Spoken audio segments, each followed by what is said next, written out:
Olá pessoal, anteriormente a gente discutiu um pouco sobre personalidade, conseguimos fechar alguns conceitos ligados à personalidade, sobretudo para dizer que toda pessoa que nasce com vida tem personalidade, ou seja, adquiriu a qualidade de pessoa e, portanto, passou a ter a possibilidade de titularizar direitos e contrair obrigações.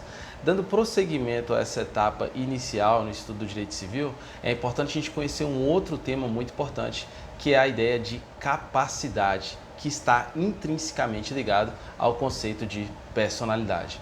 Vamos lá? Capacidade.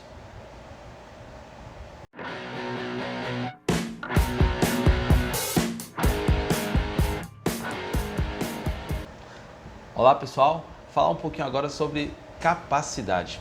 Anteriormente discutimos sobre o conceito de personalidade e chegamos à conclusão de que toda pessoa que nasce com vida possui personalidade, ou seja, possui aptidão genérica para ser titular de direitos e contrair obrigações. Essa primeira parte está bem fechada e bem organizada, a gente conseguiu entender bem esse conceito.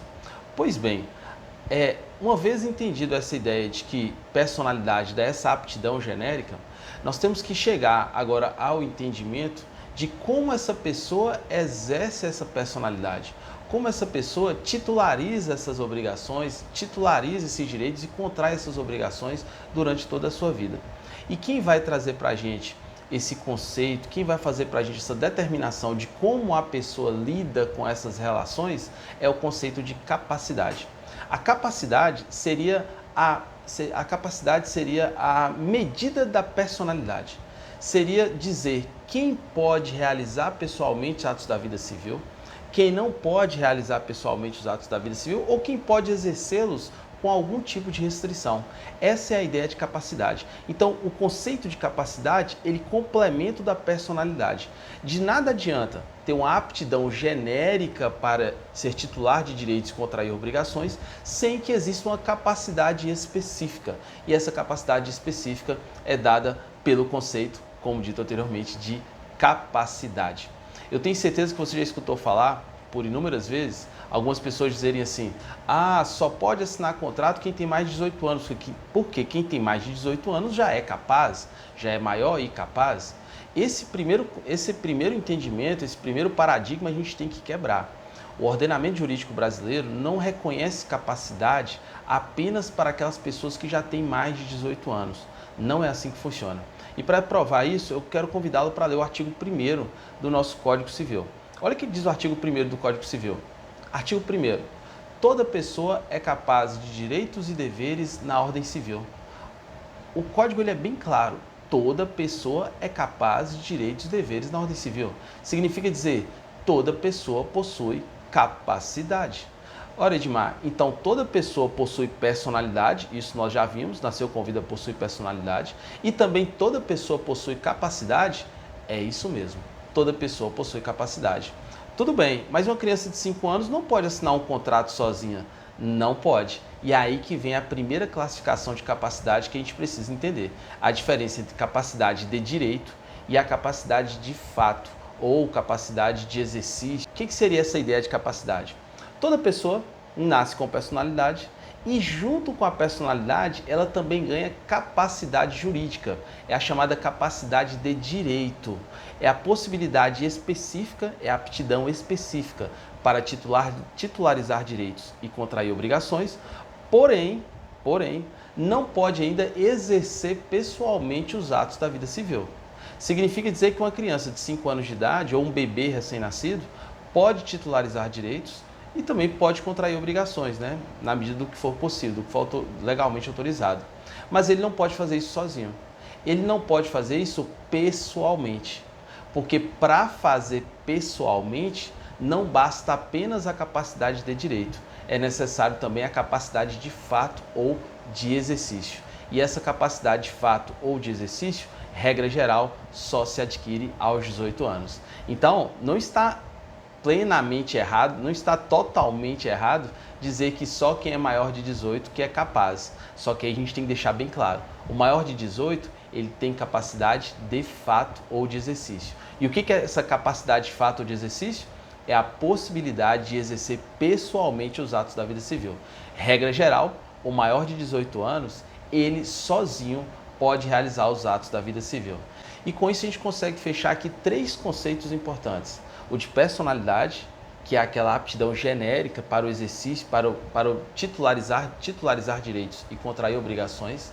A capacidade de direito, que também é contraída ao nascer, que é a aptidão específica para titularizar direitos e contrair obrigações, porém, ainda não é possível nessa tenra idade exercer os atos da vida civil pessoalmente.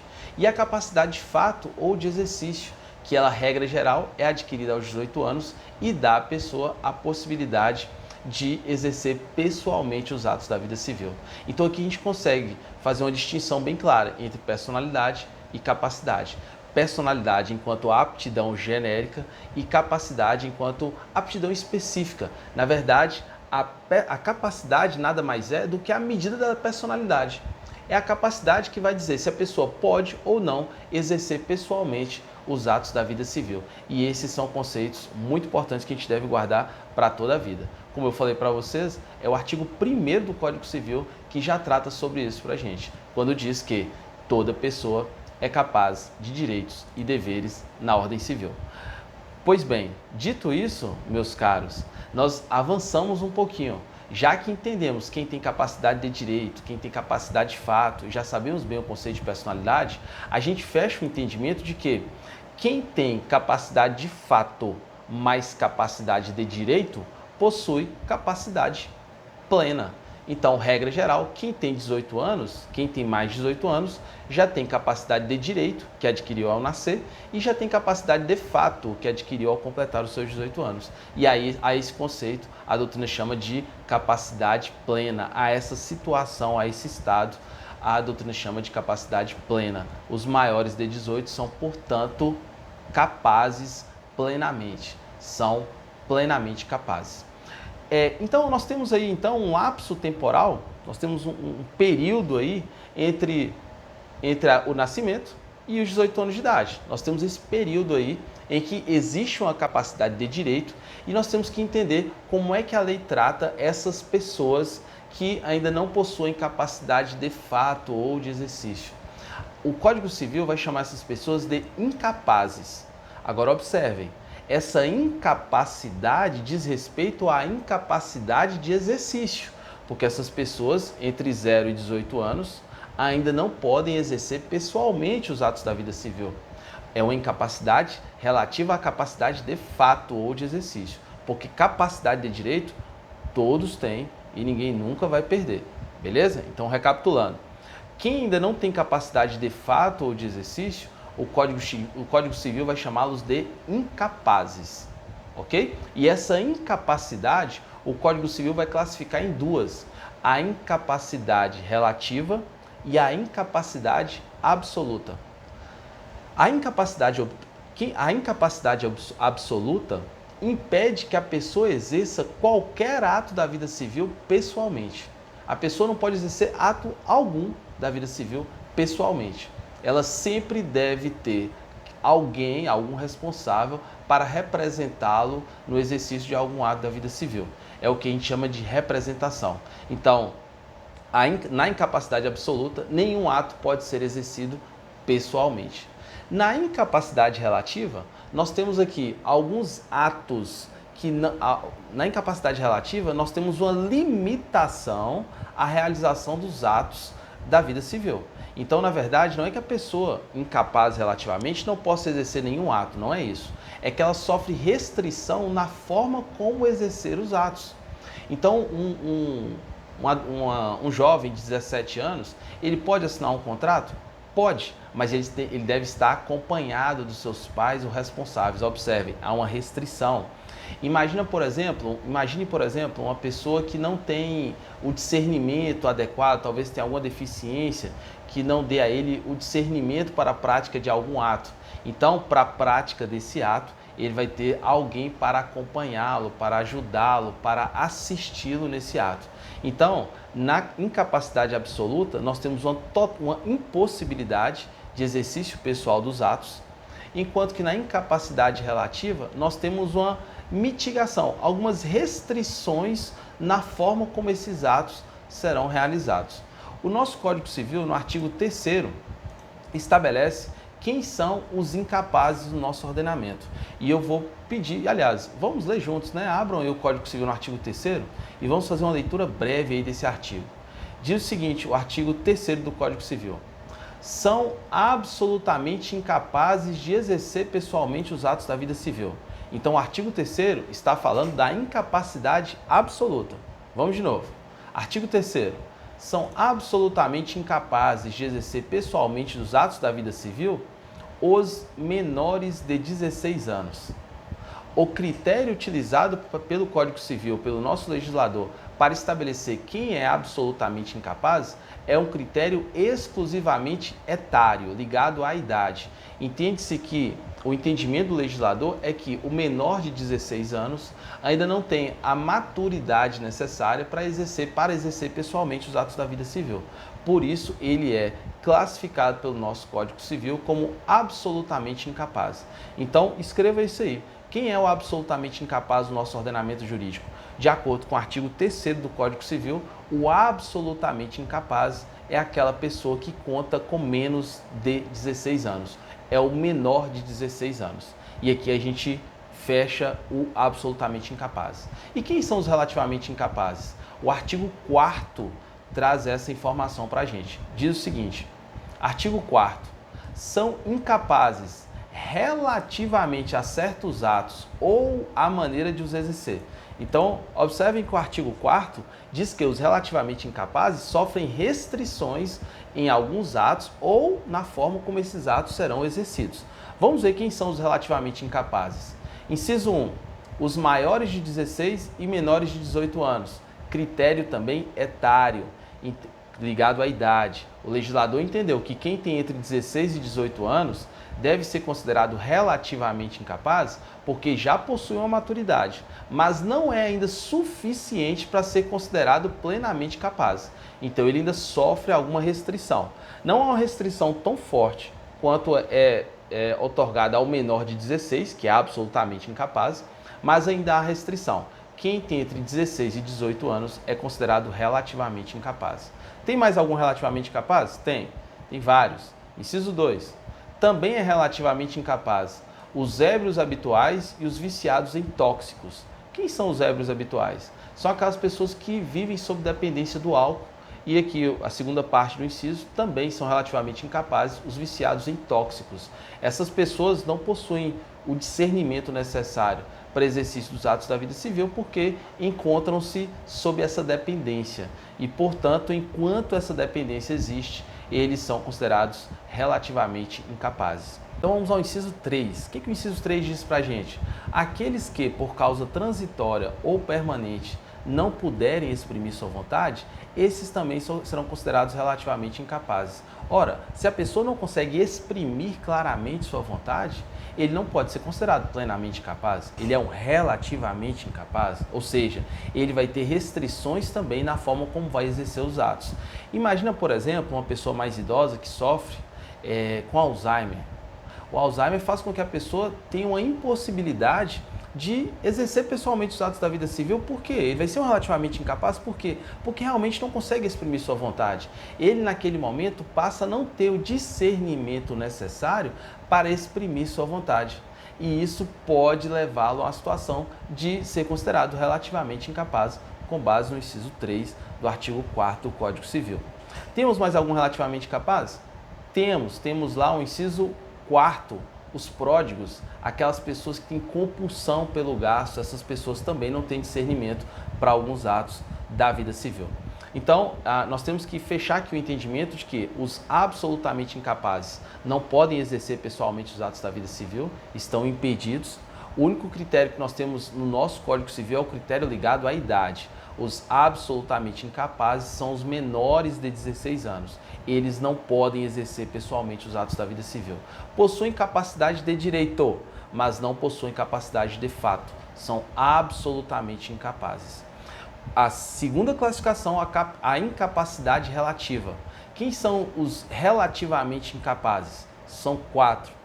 os que possuem entre 16 e 18 anos, porque não tem maturidade necessária ainda, critério etário, que é critério ligado à idade, os ébrios habituais e os viciados em tóxicos, aqueles que por causa transitória ou permanente não puderem exprimir a sua vontade, e os chamados pródigos. Esses são considerados relativamente incapazes. Podem exercer atos da vida civil? Podem, mas sofrem restrição na forma como os exercem ou sofrem restrição em alguns tipos de ato. Isso a gente precisa entender bem quando a gente trata do tema aqui da incapacidade. Então vamos lá, vamos recapitular. Já sabemos quem tem personalidade e o que é personalidade. Já sabemos o que é capacidade de direito, todos têm capacidade de direito. E já sabemos o que é capacidade de fato, que é a possibilidade de exercer pessoalmente os atos da vida civil, é a aptidão de exercer pessoalmente, sem nenhuma restrição. E sabemos que o Código Civil chama as pessoas que ainda não possuem capacidade de fato ou de exercício, o Código Civil as chama de incapazes. E aí faz a classificação entre incapacidade absoluta e incapacidade relativa. Nós temos os absolutamente incapazes e os relativamente incapazes. Os absolutamente incapazes são os menores de 16 anos e os relativamente incapazes são aqueles 4 lá do artigo 4º do Código Civil. Aqueles que têm entre 16 e 18 anos, ébrios habituais viciados em tóxicos, aqueles que por causa transitória ou permanente não puderem exprimir sua vontade e os pródigos. Esses são os relativamente incapazes, sofrem restrições na forma como exercem os atos da vida civil. E aí aqui eu quero abrir um parêntese, um pouco grande, mas quero abrir esse parêntese para fazer uma observação com vocês com relação à situação da pessoa com deficiência. O nosso Código Civil, apesar de não ser um código tão antigo, ele é um código de 2002, mas ele é um código que carregava ainda uma estrutura dentro de si que acabava violando a dignidade de determinadas pessoas. E, sobretudo, as pessoas que possuem deficiência, algum tipo de deficiência. E aí nós tivemos, há um tempo, a promulgação no Brasil do Estatuto da Pessoa com Deficiência, foi importantíssimo para o nosso país. Isso também, de acordo com normas internacionais, né? Nós somos signatários de acordos internacionais nesse sentido, mas foi uma grande evolução no nosso ordenamento, o Estatuto da Pessoa com Deficiência. Ele veio não só para assegurar a dignidade das pessoas com deficiência, mas também para transformar o ordenamento, para fazer uma adequação legislativa, uma adequação normativa para o atendimento das pessoas com deficiência. O nosso código, eu vou mostrar isso agora para vocês, ele tratava de maneira um tanto discriminatória as pessoas que possuíam deficiência. E vou mostrar para vocês. O Estatuto da Pessoa com Deficiência, ele veio alterar nessa parte que estamos estudando, basicamente, 2 artigos que nós trabalhamos aqui agora, o artigo 3º e o artigo 4º. Nós já entendemos aqui, já fechamos o entendimento, já concluímos de que o absolutamente incapaz é apenas quem tem menor de 16 anos. É apenas o menor de 16 anos, quem tem menos de 16 anos. Já fechamos isso. O critério é exclusivamente ligado à idade. Pois bem, isso só passou a ser uma realidade no nosso meio a partir de 2015, com a Lei 13.146 de 2015. Que é a lei que estabelece o Estatuto, né, da Pessoa com Deficiência, que traz o Estatuto da Pessoa com Deficiência. Antes dessa legislação, sabe quem eram os absolutamente incapazes do nosso ordenamento? Eu vou falar para vocês. Vou ler para vocês o artigo 3º, antes do Estatuto da Pessoa com Deficiência, antes de 2015. Era assim, artigo 3º, são absolutamente incapazes de exercer pessoalmente os atos da vida civil. Inciso 1, os menores de 16 anos. Inciso 2, os que, por enfermidade ou deficiência mental, não tiverem o necessário discernimento para a prática desses atos. E inciso 3, os que, mesmo por causa transitória, não puderem exprimir sua vontade. Olha o que o nosso código fazia. O nosso código empurrava para o fundo da incapacidade absoluta as pessoas que possuíam deficiência. O Estatuto da Pessoa com Deficiência veio resgatar essas pessoas da incapacidade absoluta e dizer o seguinte, olha, a pessoa com deficiência, se ela tem mais de 18 anos, ela é plenamente capaz. E é isso que ficou claro com o Estatuto da Pessoa com Deficiência. Mas aí, Edmar, agora eu não estou entendendo. A pessoa com deficiência é capaz ou incapaz? A pessoa com deficiência, ela é plenamente capaz se ela já possui 18 anos. Se já tem mais de 18 anos, ela é plenamente capaz. Tá, então quer dizer que a pessoa está com algum problema, alguma deficiência que o impede de exprimir sua vontade. Por exemplo, a pessoa tem alguma síndrome que faz com que ela não consiga se manifestar. Então ela é plenamente capaz? Aí vem a discussão. Ela pode, se ela já tem mais de 18 anos, ela pode se encaixar em alguma das hipóteses da incapacidade relativa. Observem, lá no artigo 4º do Código Civil, no inciso 3 diz: aqueles que, por causa transitória ou permanente, não puderem exprimir sua vontade, são relativamente incapazes. Então, se a deficiência que essa pessoa traz consigo a impede de exprimir sua vontade, ela não é absolutamente incapaz. Ela é relativamente incapaz. Ela vai sofrer alguma limitação na forma de exercer alguns atos. Na forma, em como exercer alguns atos, ela vai sofrer limitação.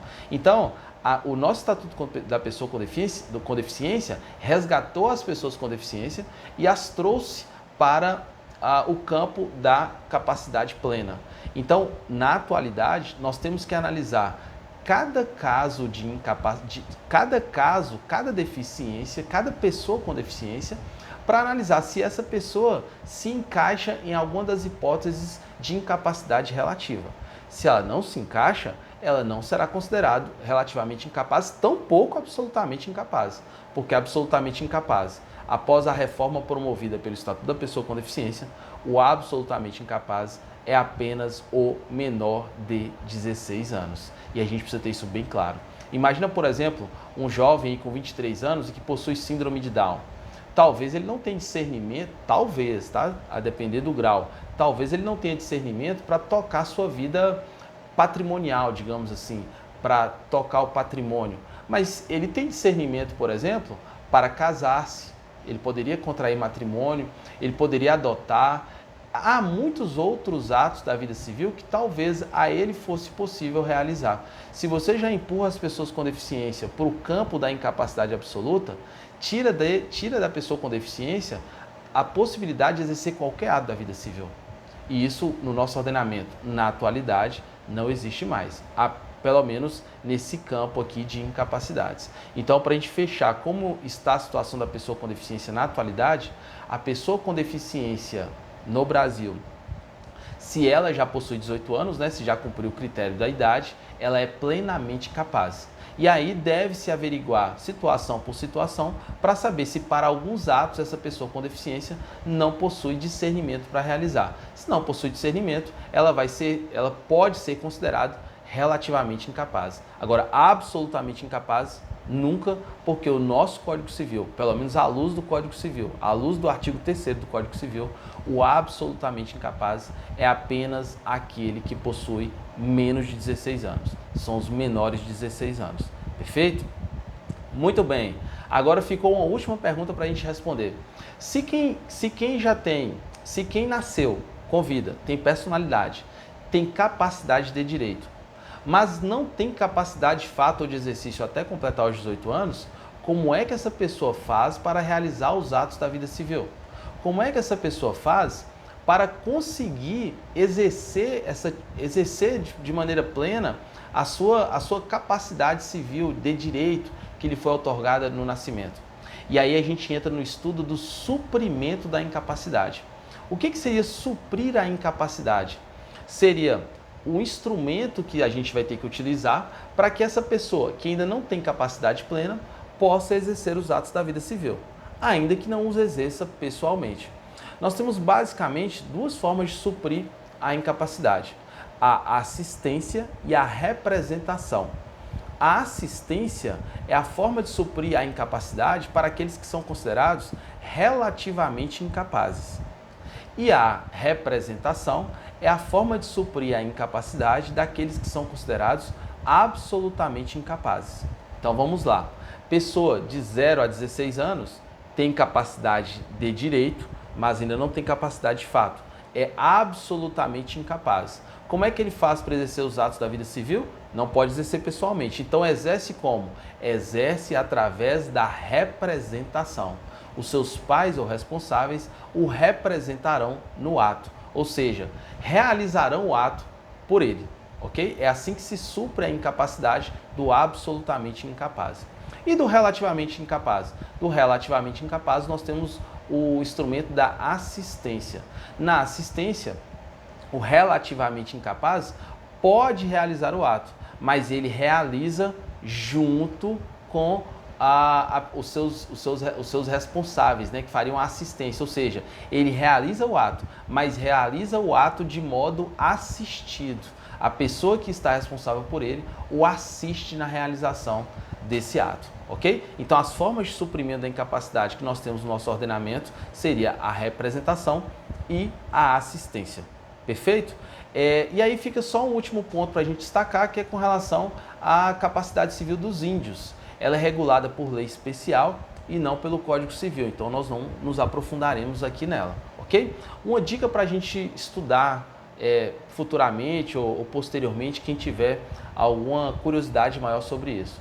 As pessoas com deficiência, para que elas sejam consideradas incapazes relativamente, elas devem passar por um procedimento que se chama procedimento de interdição, porque como elas já são maiores e capazes, como a pessoa com deficiência maior de 18 anos já é plenamente capaz, ela vai ter que passar por um procedimento que a gente chama de procedimento de interdição para que ela seja considerada relativamente incapaz. Como ela já é maior de 18 anos, nesse procedimento de interdição vai ser nomeado a ela o chamado curador, que é a pessoa que vai trabalhar nessa assistência, nessa representação, nessa organização dos atos que essa pessoa não pode realizar. É lógico que isso é um estudo mais para frente, está muito ligado ao processo civil também, mas é muito interessante discutir também sobre esse procedimento de interdição.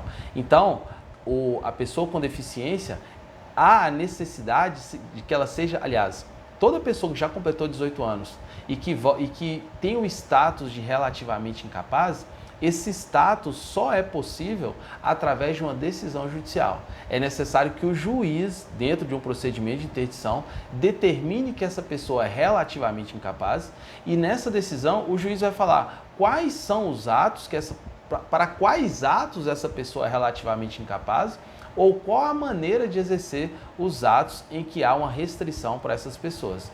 Porque uma vez completar 18 anos, essa pessoa se torna capaz. Para ela ser tida como relativamente incapaz, não é qualquer situação. É necessário que esteja listada ali no artigo 4º e que haja uma determinação, uma decisão judicial nesse sentido, após um procedimento que seja garantido para defesa, contraditório e tudo mais. Tudo bem, pessoal? Ficamos por aqui. Hoje a gente conseguiu fechar bem aqui personalidade, capacidade de fato, capacidade de direito. Vimos essa discussão da incapacidade absoluta, da incapacidade relativa e conseguimos entender também como a incapacidade é suprida, como é feito o suprimento da incapacidade para que as pessoas continuem a exercer os atos da vida civil. Ok? Fiquem com Deus, beijo para vocês e qualquer coisa, só mandar um direct para mim aí depois, uma mensagem, qualquer dúvida. Vou mandar o material e tem umas perguntinhas para a gente responder também, tá bom? Fica com Deus, até mais, tchau, tchau.